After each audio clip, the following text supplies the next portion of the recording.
ఓం అజ్ఞానతిమిరాంధస్య. Fan ఎక్కడ తిరుగుతుంటే అక్కడ కూర్చుంటారండి. Come front. Shyamalamma move front.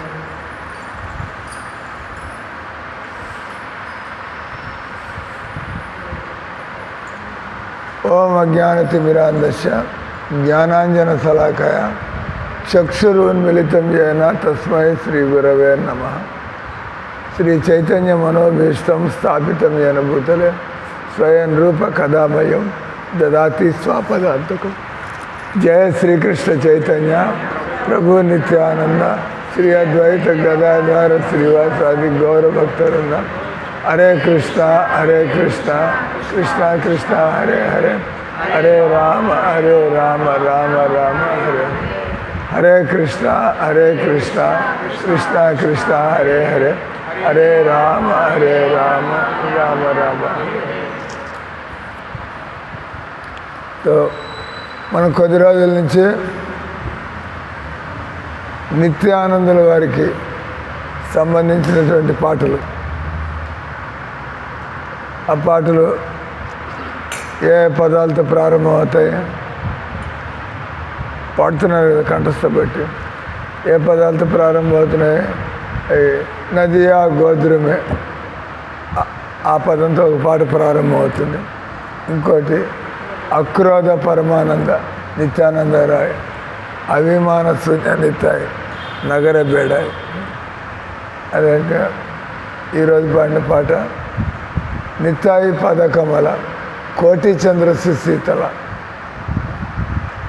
రకంగా ఈ కలియుగంలో మనం ఈ సంసార బంధాల నుంచి మనం ముక్తిని పొందాలంటే మనం భగవంతుడితో సంబంధాన్ని అనుభవపూర్వకంగా, జనాలు మామూలుగా దేవుడు అంటే నమ్మకం. ఇందాక నా గదికి ఒక ఎవరు వచ్చింది, పిల్లలు లేరంట, భర్త చనిపోయాడు, ఒంటరిగా ఇంట్లో ఉంటుంది. అక్కడ మీ ఫ్రెండ్ ఉమామాతాజీ లాగా. ఉమామాతాజీ పెళ్లి చేసుకోలేదు కదా.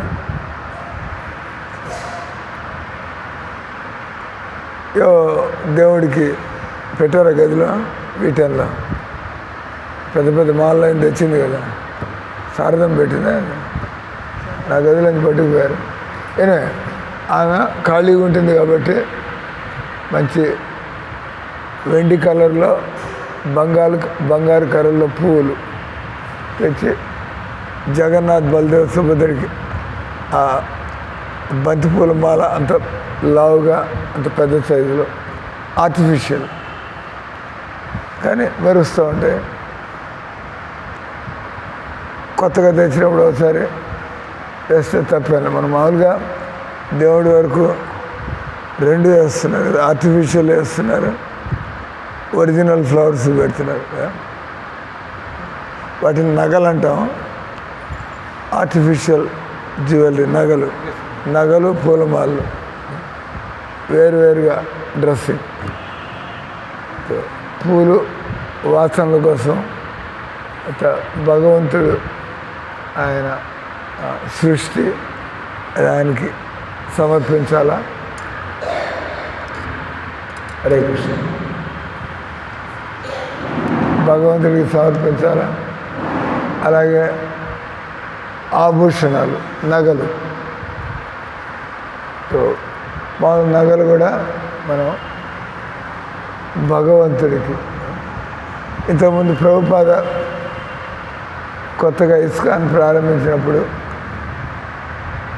జనాలు భగవంతుడి ప్రేమ కొద్దీ, అంటే కృష్ణుడు అర్థమైతే మనం భగవంతుడికి అదెందుకు చేయకూడదు ఇదెందుకు చేయకూడదు అని చెప్పి జనాల ఆలోచనలు వస్తాయి. వాళ్ళు బంగారం వెండి నిజంగా బంగారంతో చేసినవి, బంగారం చేసిన వస్తువులు చిన్నవైనా కూడా కాస్ట్ ఎక్కువ ఉంటాయి. బంగారం వెరీ కాస్ట్లీ. భక్తుల ముందే 1-2 సార్లు జూ మందిరంలో బాగా డబ్బు ఉన్నవాళ్ళు దేవుడికి వాళ్ళకి ఇవ్వాలనిపిస్తే ఇస్తారు. కానీ బంగారం వస్తువులు మరీ కాస్ట్లీ, వెండి పర్వాల కొంత. ఏమైనా పూజారి అవి ఎత్తుకుని పారిపోయినాడు బాంబేలో. 10 ఏళ్ళ నుంచి పూజారి, ఇంక నమ్మాలి కదా, 10 ఏళ్ళ నుంచి అంటే ఆయన మీద వదిలేస్తాం మందిరం. ఆయన ఒకరోజు పొద్దున్న మంగళారతి లేదు, ఏం లేదు, ఏమయ్యాడు అంటే ఆ దేవుడి సామాన్లన్నీ మూట కట్టుకుని గోవా పారిపోయినాడు బాంబే నుంచి. అప్పుడు ప్రభుపాదకి చెప్పారు. అంటే ఆయన ఈ కలికాలం ఏం చేస్తాం, దేవుడికి ఆ కలికాలంలో బంగారు వస్తువులు పెట్టమాకండి. ఒకళ్ళు ఏమైనా పెట్టినా కూడా ఇలా సెక్యూరిటీ మధ్యలో పెట్టి వెంటనే తీసి లోపల పెట్టడం. మన దగ్గర కూడా తులసి సాలిగ్రామ వివాహానికి ఆయన గొర్రెల కౌశల్యమ్మ అభిమానం కొద్ది డబ్బులు ఉన్నాయి, బస్ మా తరఫున బృందదేవికి తులసికి 4 లక్షలు పెట్టి మంగళసూత్రం చేయించింది. అది 25 గ్రాములు 30 గ్రాములు. మాకు పెద్ద సెక్యూరిటీ ప్రాబ్లం అది. అవి పెట్టి ఎవరికి డ్యూటీ అప్పచెప్పి ప్రోగ్రామ్ అయిపోగానే మళ్ళీ బాక్సులో పెట్టి ఒక దెబ్బకి ఇంత ఉంటుంది ఐటమ్ 5 లక్షలు. అది టప్ లబోదిగో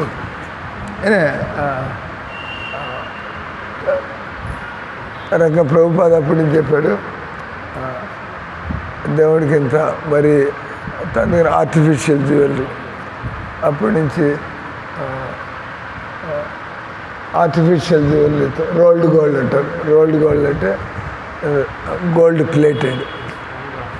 ప్లేటెడ్ చూడడానికి కూడా కనబడుతుంది. ఆ రకంగా పాయింట్ మనం చెప్పుకుంటుంది. ఆమె ఆర్టిఫిషియల్ అంతో బంగారు కలరు గోల్డ్ కలర్లో పువ్వులు అంత లావుగా ఉండి బాగున్నాయి, అందంగా శ్రద్ధగా తెచ్చింది కాబట్టి ఒకసారి వాడచ్చు. అంటే ఒకసారి రిటైర్డ్ డిఎస్పి రాజుగారు ఉన్నాడు, వాళ్ళ కూతురు కూడా మీలాగా వస్తూ ఉంటుంది. అంత ఎక్కువ రాదా, కార్తీకంలో రోజు వస్తారు వాళ్ళంతా. మిగతా అప్పుడు పండుగలప్పుడు వాళ్ళ ఇంట్లో ఏమైనా జరుగుతుంటే అప్పుడు దేవుడికి. సో ఒకరోజు 108 బంగారు కోటింగ్ వేసినటువంటి వెండి పువ్వులు, నిజంగా వెండిది, చిన్న చిన్న దేవుడికి నేను బంగారు పూలతో నేను అభిషేకం చేస్తున్నాను. నా దగ్గర అది ఎప్పుడైనా వాడచ్చు నేను అనుకున్నాను, కానీ మనం మామూలు పూలు వాడుతున్నాం కాబట్టి వాడడానికి అవకాశం దొరకలే. 108 చిన్న కమలాల్లాగా 3-4 రెక్కలు ఉండేవి, వెండితో వాళ్ళ ఇట్లయితే పెళ్ళికో వాళ్ళకి అనిపించింది, మనం ఇన్ని నగలు చేసుకుంటున్నాం, దేవుడికి కూడా ఏదైనా చేసిద్దాం అని చెప్పి వాళ్ళకి ఐడియా వచ్చింది.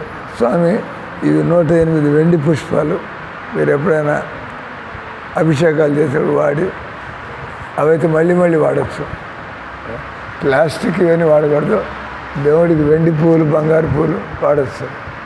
ఎందుకంటే వైభవంగా భగవంతుడికి సేవ చేసుకున్నాం. ఈ విషయాలని ఎందుకు చెబుతున్నారంటే ఆమె తీసుకొచ్చింది. ఈరోజు మాట్లాడుతుంటే ఒంటరిగా ఉంటుంది. నేను చెప్పా 2-3 రోజులు ఇక్కడ వచ్చి ఉండి మీరు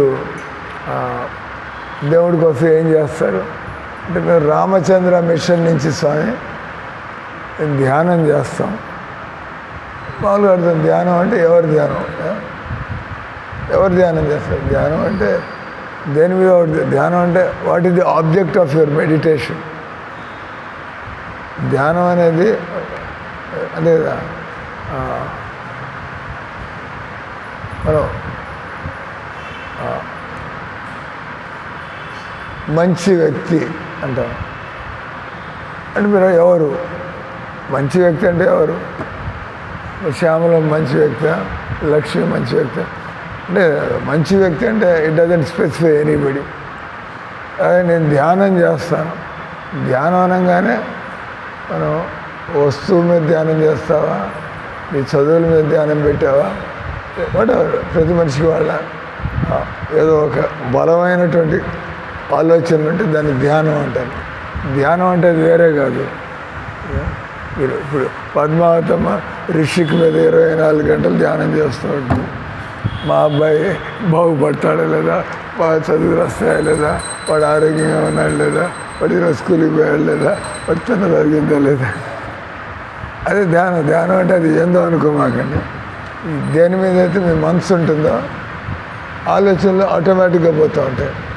మన ఆలోచనలు ఆ విధంగా దేవుడి మీదకి పోవాలి. ఎందుకంటే మనం ఆత్మలో, మన ఈ శరీరం కాదు. కానీ అందుకని మనం ఎన్ని జన్మలు ఈ శరీరంలో మనం పుడుతున్నాం, మనకి అలవాటు అయిపోయింది ఈ శరీరంతో భోగాలు అనుభవించడం, ఈ శరీరంతో మనం పాకులాడడం. అంటే మన ఆలోచనలన్నీ శరీర సౌకర్యం కోసం, శరీర సుఖం కోసం, నేనే ఈ శరీరం అన్నట్టుగా. అందుకే భగవంతుడు భక్తులకి పరీక్షలు పెడుతూ ఉంటాడు. వీళ్ళు అహంకారంలో ఉన్నారు. అహంకారం అంటే శరీరం అనుకోవడం. అహంకారం లేకపోతే మనకి రోషన్ రాదు కదా. మనం ఎవరైనా తిడితే మనకి రోషన్ రాదు. ఇది మీకు తెలుస్తుంటే నేను ఈ శరీరం కాదని తెలిసినప్పుడు మీరు వింటూ ఉంటారు, దీని నుంచి నేను నేర్చుకోవాలా. అంటే ఎవరైనా మిమ్మల్ని తిడతారు, మీకు అహంకారం లేకపోతే, అహంకారం అంటే కవరప్ చేస్తారు, సాకులు చెబుతారు. అహంకారం అంటే మీరు డిస్టర్బ్ అవుతారు. సో అహంకారం లేకపోతే ఈయన అన్నాడు, మన తల్లిదండ్రులే అన్నారు కాబట్టి నేనేమి డిస్టర్బ్ కాకూడదు, తల్లిదండ్రులకి అధికారం నా మంచి కోసం అంటారు, గురువు గారు అన్నారు, లెట్ మీ ఒకటి వచ్చి డిస్టర్బ్. రెండోది మీరు అయినప్పుడు దీనిలో నేను తప్పు చేయడం వల్ల ఏదో నేర్చుకోవాల్సింది నేర్చుకోవాలా. దానికి మనం అంతే మనల్ని ఎవరైనా బాగు చేస్తుంటే మనం దానికి థ్యాంక్స్ చెబుతాం, మరి చెబుతాం. అంటే ఎప్పుడైనా బాగుపడడానికి ఎవరైనా మనం తిడితే, మందలిస్తే ఇమీడియట్లీ అంటే మనం ఇంత 100 మందిలో నా మొహాన్ని చూసి నాకు అంటే 100 మందిలో అందరికీ అన్నీ చెప్పడం వీలు కాదు. ఎవరికైనా మనం చెబుతున్నా అంటే మహారాజు గారి దయ, ఆయన ఇంతమందిలో నా పొరపాటును చూస్తున్నారు, నన్ను సరి చేస్తున్నారు, థ్యాంక్ యూ. ఎందుకంటే నాకు ఎంతమందితో సంబంధాలు ఉంటాయి. నాకు 100 మందితో, కురుక్షేత్రంలో ఎంతమంది ఉంటారు, ఇండియాలో ఎంతమంది ఉంటారు, వాళ్ళలో ఒకరిని పట్టుకుని ఈ రామిరెడ్డి గారు, ఎందుకంటే ఆ పేరు గుర్తుందంటే ఆయన సంతోషం. మహారాజు గారికి ఇంతమంది పరిచయాలు, నా పేరు కూడా ఆయన గుర్తుంది. అంటే మీరు అనుకుంటారు ఎన్ని పరిచయాల్లో ఆయన నా పేరు ఎందుకు గుర్తుపెట్టారు. ఆయన ఏదో ఉంటుంది, ఏదో ఒక మంచి భక్తుడు. అంటే మంచి భక్తులు అయితే మనం కొద్దిగా వాళ్ళ పేరుతో గుర్తుపెట్టుకోవాలని. మామూలు వచ్చిపోయి మందిరానికి వచ్చిపోయే వాళ్ళందరి పేర్లు గుర్తుపెట్టుకుంటారు, మీకేం పని. నేను అడుగుతూ ఉంటా, మరి రోజు వస్తూ ఉంటారు అంటే వాళ్ళు కొంత భక్తులే. మాతాజీ రోజు వస్తున్న పేరు నాకు చూస్తాం అంటే ఏమైనా బెల్ల పిల్ల ఎవరు మనుషులు రోజు మందిరానికి వస్తుంటే వాళ్ళు కొంత భక్తి ఉన్నట్లు లెక్క, వాళ్ళ పేరుతో తెలుసుకుని ఉండాలి. నేను అడుగుతాను, అమృతమాత దగ్గర కూర్చొని ఉంటుంది. మామూలుగా మనం అందరి పేర్లు అంటే మందిరానికి వచ్చే వాళ్ళ పేర్లు ఇదే పని అయింది నాకు గుర్తుపెట్టుకోవడానికి.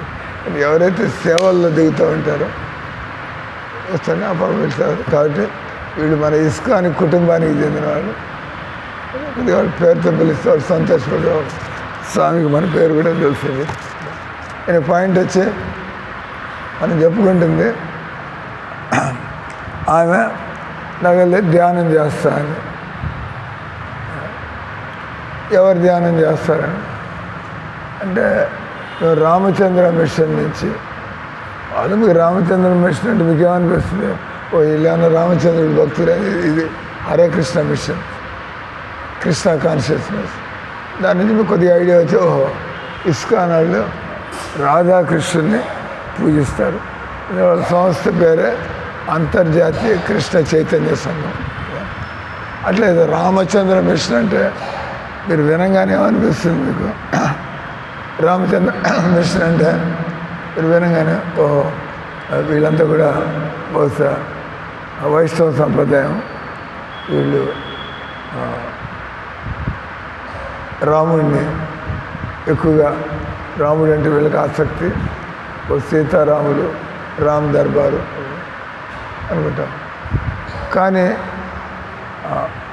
అది వాళ్ళ యొక్క ఒక గురువు గారు అనండి, ఏదో వాళ్ళ యొక్క ఒక వ్యవస్థలో ఉండే ఒక వ్యక్తి పేరు, ఆ పేరు మీద రామచంద్ర మిషన్, అంటే రామకృష్ణ మిషన్ కూడా ఉంది.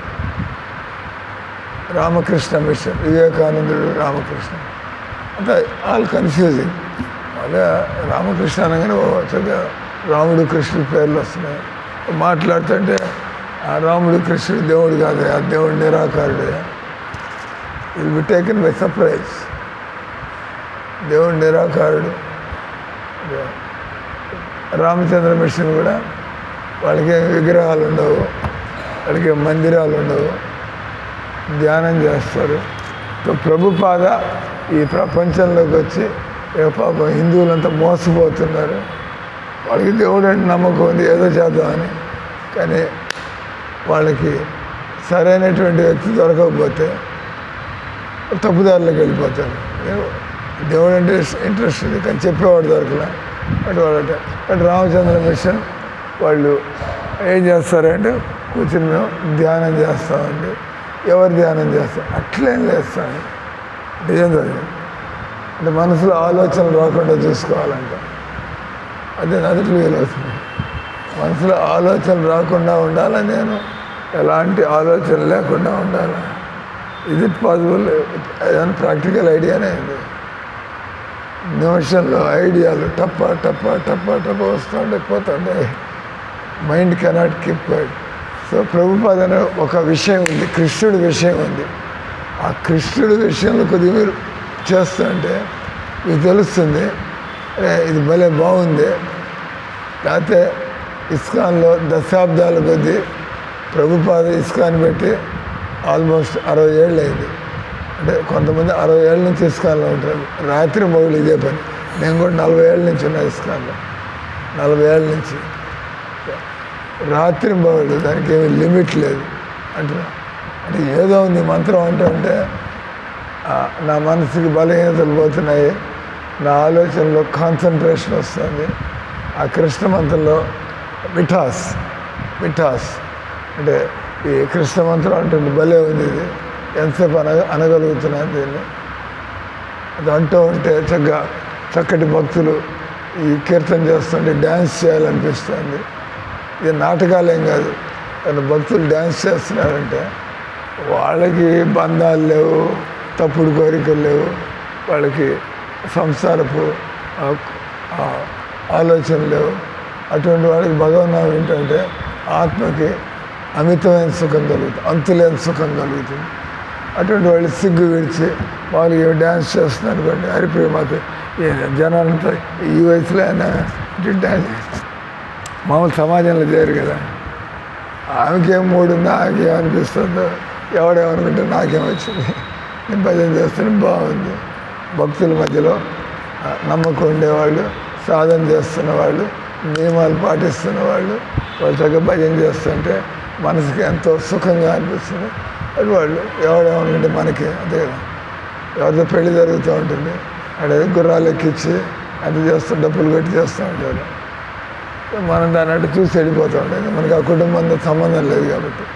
అలాగే కృష్ణుడితో సంబంధం ఉన్న వాళ్ళకి ఎవరైతే ప్రయత్నం చేస్తున్నారో వాళ్ళకి కృష్ణుడికి ఏం సంబంధం ఉందో వాళ్ళకి ఈ లోక లజ్జ, ఈ సంసారంతో వాళ్ళకి సిగ్గుపడడం, ఎవడి బతుకు వాళ్ళది అరంగా పోతూ ఉంటారు. అంటే మనకి నిఖార్సుగా మనకి కృష్ణుడితో కొంత సంబంధం కలిగింది కాబట్టి ఎవరు క్రిటిసైజ్ చేస్తారు, ఎవరేమంటారు మనకి పాయింట్ వచ్చి రామచంద్ర మిషన్ అంటే డుబియస్ అంటే పేరు రామచంద్ర మిషన్.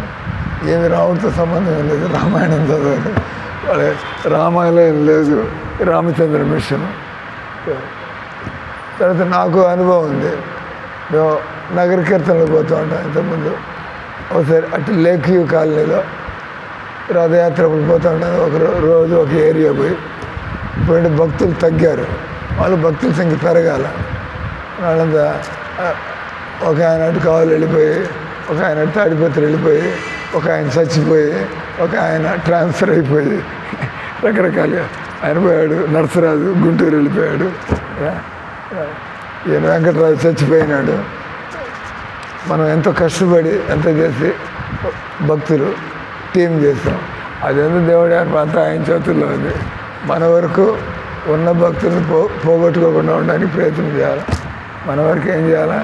ఎవరైనా భక్తులు ఎంత ప్రభుపాద అన్నాడు, ఒక భక్తుని చేయాలంటే 60 లీటర్ల 60 గ్యాలన్ల blood.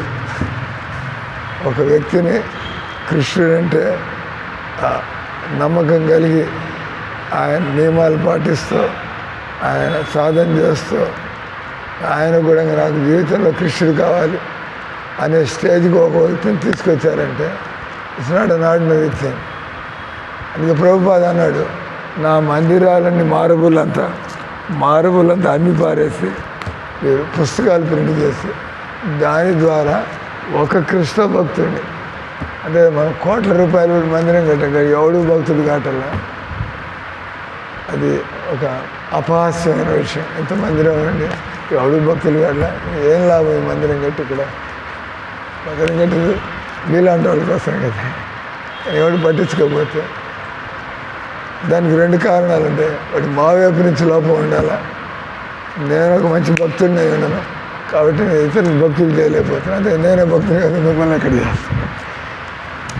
My self if I'm not a devotee, ఇంక మిమ్మల్ని చేసే నేను ఎవరి దగ్గర నుంచి డబ్బులు పిండుకోవాలా, ఎవరి దగ్గర నుంచి ఎప్పుడు ఆలోచన ఎట్టుంటే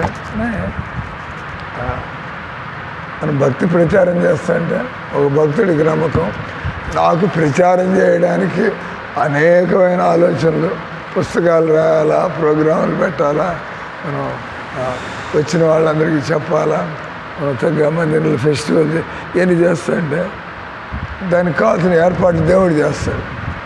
నాలో కోరికలు ఉన్నాయి, దేవుడికి అది చేసుకోవాలి, ఇది చేసుకోవాలి. బట్ సెపరేట్గా మనం డబ్బు మీద కన్ను పెట్టక్కర్లా. మనుషుల్ని ఎట్ట భక్తులు చేయాలా అనే మూడ్లో ఉంటే మేము గమనిస్తున్నాం. ఈ మూడ్లో మేము బతుకుతామంటే ఎప్పుడు ఏది అవసరం అయితే ఏదో టైంకి అట్లా ఇట్లా డబ్బులు ఏర్పాటు అయిపోతూనే ఉంటుంది. It's my experience. 40 ఏళ్ళ నుంచి మేము అనుకున్న పని కాలేదు అనే పరిస్థితి రాలా.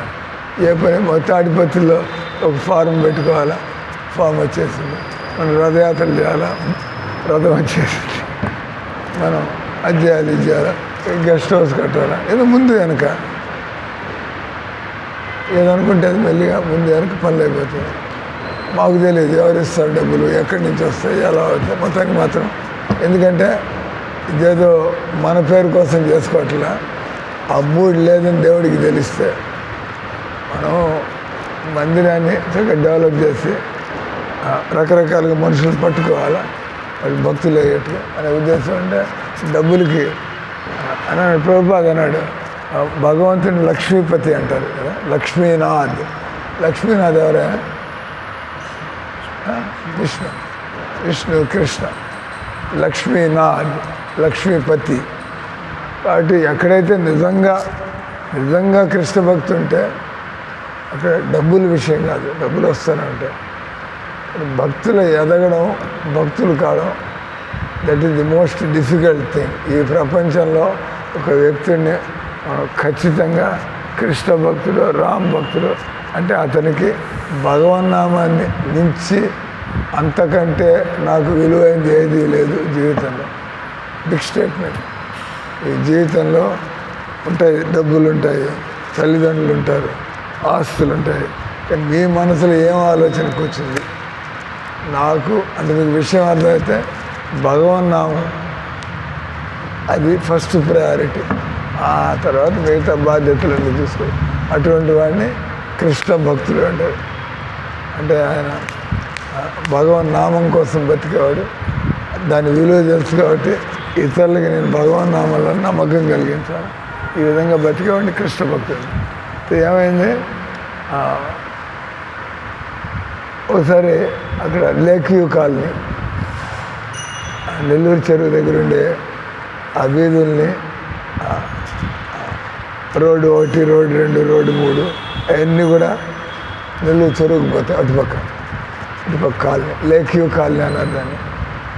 ఒక ఆయన ప్రోగ్రామ్ పెడితే చలో 1 గంట కీర్తన చేసి ఆ ఇంట్లో కీర్తన చేస్తే నాకు తెలియదు అసలు అక్కడ రామచంద్ర మిషన్ ఉన్నట్టు. కీర్తన మనం గట్టిగా కొత్త ప్రదేశం గట్టిగా గొంతెత్తి పాడుతుంటే వాడు కొంపలు మునిగినట్టుగా బయటకు వచ్చాడు. ఒక కీర్తన ఆపు చేయండి. వాడు ముస్లిం అయింది అనుకున్నాను. అంటే ముస్లింకి ఇష్టం ఉండదు. అదొక వింత జాతి అది. వాళ్ళు గట్టిగా వాళ్ళని ఎవడు అర్థం చేసుకోలేడు. ఏదో వాళ్ళు బతుకులేదు, వాళ్ళ ఆలోచన లేదు. వాడు దేవుడు అంటాడు. ఎవడైనా దేవుడు అంటే ఇతరుల దేవుడు అంటే కొద్దిగా కలిసి అంటే కాదు, ఇంకెవడు దేవుడు అలానే దేవుడు అలానే పోతే చనిపోయారండి. అప్పుడు అలా సంతోషపడ్డా. అదే what kind of philosophy is that? It has to be bad. ప్రారంభమైంది విదేశాల్లో, యూకేలో, ఫ్రాన్స్లో వాళ్ళు ఇస్లాం బ్యాన్ చేస్తున్నారు. We don't want all this nonsense. చంపుతామంటే తప్పుకుంటుంది. ఇది ఆధునిక కాలం. అంత చదువుకున్న వాళ్ళు వాళ్ళ మధ్యలో గొంతులు కోయడం, హత్యలు చేయడం, ఇళ్ళకి నిప్పు అంటించడం, అది కూడా దేవుడి పేరు మీద. ఎవడు ఒప్పుకుంటాడు? Very big problem coming up in the world and they don't want to change. వాళ్ళు చదువుకున్న వాళ్ళు కూడా, ఉదాహరణకి టెర్రరిస్టులు మొన్న అమర్నాథ్ బస్సు పోతుంటే వాళ్ళు బతికేది వాళ్ళ శ్రద్ధ వాళ్ళు అమర్నాథ్ పోతున్నారు. వీడు విచ్చలవిడిగా అర్థం పర్థం లేకుండా ఆడవాళ్ళని పిల్లల్ని చంపేసి, అదేం పైశాచి కాదు. దట్ మీన్స్ ఎవటికే ఇట్ ఈస్ మ్యాడ్నెస్, ఉన్మాదులు. It has to be controlled. మామూలుగా మంచి వ్యక్తులు అయితే మాట్లాడి కంట్రోల్ చేయొచ్చు. వాడు ఉన్మాదులైతే మనం కూడా శస్త్రాలు చేతిలో తీసుకోవాలి, అంతే కదా. వాడి మాట్లాడడానికి రెడీగా లేదు, మేము చంపాల్సిందే. సరే కమాన్, నువ్వు అక్కడైతే 10 మంది తయారు, లేకపోతే మీ చేతుల్లో దేశం పోతుంది. It's time you cannot keep quiet. మీరు గమనించడానికి లేదు, లేకపోతే మీ పిల్లల భవిష్యత్తు, మీ బతుకంతా కూడా ఫినిష్. అంటే నిలబడాలా, దేశం కోసం నిలబడాలా, ప్రజల కోసం నిలబడాలి. ఏం బతికి ఏదో చేస్తారు. మీరు తప్పించుకున్నంత మాత్రాన బతుకుతారని మామూలుగా కూడా చావాల్సి ఉంటుంది. అదేదో దేవుడి కోసం చావడం మేలు. వాళ్ళకి ఆఫ్ చేయండి అన్నాడు. ఇక్కడేం సినిమా పాటలు వేస్తున్నావా, ఏమన్నా స్లోగన్స్ అంటున్నావా? జగన్మోహన్ రెడ్డి ముర్దాబాద్, జగన్మోహన్ రెడ్డి అంటే వైఎస్ఆర్ పార్టీ వాళ్ళకి అబ్జెక్షన్ చెబుతాం. ఇక్కడేదో మేము భజన చేస్తున్నాం, అది కూడా అంత అర్థం చేసుకున్నాం. ఇదే సాయిరామ్ అని అందరికీ ఊళ్ళో అన్నీ తెలుసుకుని ఏది చేస్తే నిజంగా ఈ ప్రపంచానికి మంచిది అని తెలుసుకుని ఆ పట్టుదలతో నమ్మకంతో పోతున్నాం ఇంట్రడ్యూస్ చేయడానికి. ఎదురుకుండా ఉండే మనిషి ఒప్పుకోకపోతే కూర్చోవాలి, మాట్లాడాలి. ఈ పిచ్చికాయలు వేసుకుంటారే రామ, ఏమవుతుంది ప్రపంచానికి? అంటే we are ready, let us come sit down talk. చదువుతున్నాయి అంటే అని మేము చూసాం. ఈయన అంత అర్జెంటుగా వచ్చి ఆపమంటాడు, ఏదో చాలా చెడు పని జరిగిపోతుంది అన్నట్టుగా. అంటే ఆయన చూస్తే రామచంద్ర మిషన్ బోర్డు. ఇక్కడ లోపల అందరు ధ్యానం చేస్తున్నారు సార్. మీరు కర్తాళాలు కొట్టి మృదంగాలు కొట్టి ఇట్లాంటే వాళ్ళ ధ్యానం అంతా డిస్టర్బ్ అవుతుంది. మీరు కూడా పోయారు. అప్పుడు మేము నెమ్మదిగా అని చెప్పాం. మామూలుగా మనుషులు మాట్లాడుతూ ఉంటాయి. ఈ ప్రపంచంలో ఏమో ధ్వనులు, ఫ్యాన్ శబ్దం వస్తుంది. ఈ ఫ్యాన్ కావాలంటే శబ్దాన్ని భరించాలి. జనాలు ట్రక్కులు పోతున్నాయి, కార్లు పోతున్నాయి, జనాలు సినిమా పాటలు వేస్తున్నారు. ఏందో మస్జిద్ నుంచి లౌడ్ స్పీకర్లో, అది కూడా మీకు తెలుసో తెలీదు. దాన్ని ఏమంటారు, అజాన్ అజాన్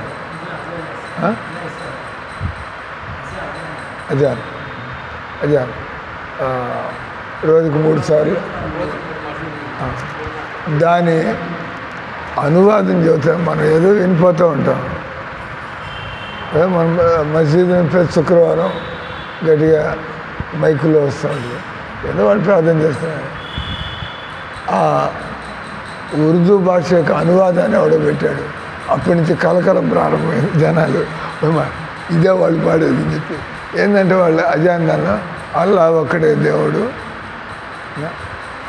అల్లాని అంగీకరించిన వాళ్ళని మనం వాళ్ళని నాశనం చేయాలి. ఆ ప్రార్థన అంటే అక్కడ అది లౌడ్ స్పీకర్ అంత కూర్చుని వింటూ అల్లాని ఒప్పుకొని వాళ్ళందరినీ నాశనం చేయాలండి, అది ప్రార్థన.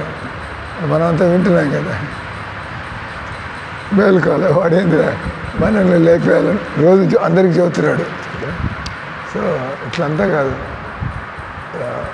ఈ సభ్య సమాజంలో జనాలు నిలబడి పరిస్థితుల్ని సరిచేయాలి. లేకపోతే ఇది పెరిగిందంటే, అప్పుడు చేయి దాటిందంటే మనం చేయగలిగేది లేదు. మేము చెప్పాము ఆయనకి, సరే మేము కూడా ధ్యానం చేస్తాం, నా జపమాలు మేము కూడా ధ్యానం చేస్తాం, ఉదయం పూట కూర్చొని మా జపం చేసుకుంటాం. మరి పబ్లిక్కి ఏం ధ్యానం చేయాలా, ఎవరు ధ్యానం చేయాలా, మనం కీర్తన ఎందుకు చేస్తాం? You want to make everybody know. దీన్ని మీరు రోజు చేస్తూ ఉన్నట్లయితే మీకు కావాల్సినటువంటి ఆనందం కలుగుతుంది. మీకు కావాల్సిన మార్పులన్నీ కూడా, అంటే మనలో ఉండే మనలో ఉండేటువంటి నెగిటివ్ ఈర్ష్య, ద్వేషం, క్రోధం ఇవన్నీ పోతాయి. పరిచయం చేస్తున్నాం. తీసుకునే వాళ్ళు తీసుకోండి, లేని వాళ్ళు బలవంతం. హిందువులు బలవంతం చేసేదన్న. సో ఆయనకి మేము చెప్పి చూసాం. ఆ తర్వాత మేమే ఇక్కడ మిమ్మల్ని డిస్టర్బ్ చేయడానికి రాలేదు. ఎంతోమంది ఎన్నో పనులు చేస్తున్నారు. మా పని మేము ఇక్కడి నుంచి ఈరోజు ఈ ఏరియా కీర్తనకు వచ్చి మేము చేసుకుంటాం, పోతాం. ఏం చేస్తారు చేయండి. We did not stop it. ఎందుకు స్టాప్ చేయాలా? ప్రపంచం అంతా నిశ్శబ్దంగా ఉన్నాయని ఎవడేం మాట్లాడటం లేదు. ఎన్ని సొల్లు కబుర్లు, ఎన్ని సినిమా పాటలు, ఎన్ని రాజకీయాలు, ఎన్ని మాట్లాడుతున్నారు. మమ్మల్ని ఎందుకు వచ్చి ఆఫ్ చేస్తున్నారు? ఆ ట్రక్ శబ్దం డిస్టర్బెన్స్ కదా అండి. ధ్యానం చేస్తాం. ధ్యానం ప్రాక్టికల్గా కూడా కాదు. మీరు ఈ కలికాలంలో ధ్యానం చేయడం వీలు కాదు. ఫినిష్. భగవద్గీత చదువుతుంది. ఎందుకంటే వాతావరణం అట్లుంటుంది. అడవుల్లో కూర్చొని కూడా ధ్యానం చేయడం వీలు కాదు ఈ రోజుల్లో. ఎందుకంటే ఆ రకమైనటువంటి మనసును ఖాళీగా ఉంచడం వీలు కాదు. మీరు ఆ రకంగా బయట నుంచి శబ్దం రాగానే మీ ధ్యానం డిస్టర్బ్ అవుతుంది, అంతే కదా. అది మనం చేసేటువంటిది భగవన్నామాన్ని వింటూ అంటూ ఉంటే అప్పుడు మనం ఎన్ని శబ్దాలు ఉన్నా, ఏం జరుగుతున్నా, ఎవరైతే నమ్మకంగా భగవన్నామం అంటారో వెంటనే ఈ వ్యక్తి ఈ సంసారాన్ని వదిలి నా దగ్గరికి రావడానికి చూస్తున్నాడు. భగవంతుడు అర్థమవుతుంది కదా. నామం జపం చేయడంలో కూడా క్వాలిటీస్ ఉంటాయి. ఎవడో కోరిక తీరడం కోసం, ఏదో దానికోసం వాడు చాలామంది చెబుతూ ఉంటారు, ఎందుకయ్యా నువ్వు మందిరానికి వస్తావు, ఎందుకయ్యా నువ్వు జపం చేస్తావు? మనశ్శాంతి కోసం అంట. మనశ్శాంతి దొరకదు ఇక్కడ, రాసుకోండి. ఈ సంవత్సరంలో ఉన్నంతకాలం మనశ్శాంతి దొరకదు. సంథింగ్. ఈ పరిస్థితుల్లో కూడా దాని నుంచి మీరు దాటి దాని ట్రాన్స్ అంటారు, సమాధి. అంటే ఈ హరే కృష్ణ మంత్రాన్ని అంటూ ఉంటే మనం ఈ సమస్యలు పోయి ప్రశాంతంగా ఉండాలి. దానికోసం కాదు. Let what ever may be the world, I become indifferent. నాకు ఇక్కడ ఉండేటువంటి సమస్యలతో ఇక్కడ నాకే వస్తూ ఉంటాయి, పోతూ ఉంటాయి. నేను వీటి మీద నా దృష్టిని మరల్చను. వీటి మధ్యలో కూడా నేను భగవంతుని మీద నా మనసుని పెట్టుకోవాలా. ఆ విధంగా బతకగలిగే శక్తి నిజంగా మీరు హరినామాన్ని నిజంగా ఎవరైతే దేవుడో ఆయన పేరు అన్నట్లయితే మీరు దీన్ని అనుభవంతో తెలుసుకోవచ్చు. అందుకంటారు మన మంత్రాన్ని ఎవరికైతే సాంప్రదాయ విహీనైన మంత్రస్సు నిష్ఫలం. అందరి పేర్లలో ఉంటుంది కృష్ణుడు, రాముడు, రామచంద్రుడు, కృష్ణారెడ్డి అని చెప్పి. వాళ్ళందరి బతుకులు మారుతున్నాయి. ఎవరిళ్ళలో పేర్లన్నీ దేవుడి పేర్లు ఉంటాయి హిందువులకి. వాళ్ళు ఏమైనా సారాయి నుంచి బయటకు వస్తున్నారా, మాంసం నుంచి బయటపడుతున్నారా? వాళ్ళకి ఏమైనా వైరాగ్యం కలుగుతుందా? ఎందుకంటే వాళ్ళు దాన్ని అర్థం చేసుకోవటంలా, దాన్ని మీద శ్రద్ధ పెట్టలేదు, దాన్ని వాళ్ళు టార్గెట్ చేసుకుని నేను బాగుపడాలి అనే ఐడియా పెట్టుకుని జపం చేయట్లే. అంటే దాన్ని అంటే లిప్ సర్వీస్ అంటారు. లిప్ సర్వీస్ ఏదో నోటి నుంచి, కానీ అది కూడా వృధా పోదు. ఒకరోజు వస్తుంది అంటే భగవన్నామాన్ని మనం అసావధానంగా అన్నా కూడా, ఎగతాళి కన్నా కూడా, ఏమన్నా కూడా భగవంతుడు ఆ ఎగతాళి చూడు, అసావధానం చూడు అని చూస్తే వీడి నోటి నుంచి మనిషిగా పుట్టి వీడి నోటి నుంచి కృష్ణ రామ అనే పేరు బయటకు వచ్చింది. నేను ఏ రకంగా వీడిని నా దగ్గరికి తీసుకో అంటే భగవంతుడు అంత కరుణామయుడు, దయామయుడు. హరే కృష్ణ కృష్ణ కృష్ణ హరే హరే, హరే రామ రామ రామ హరే హరే.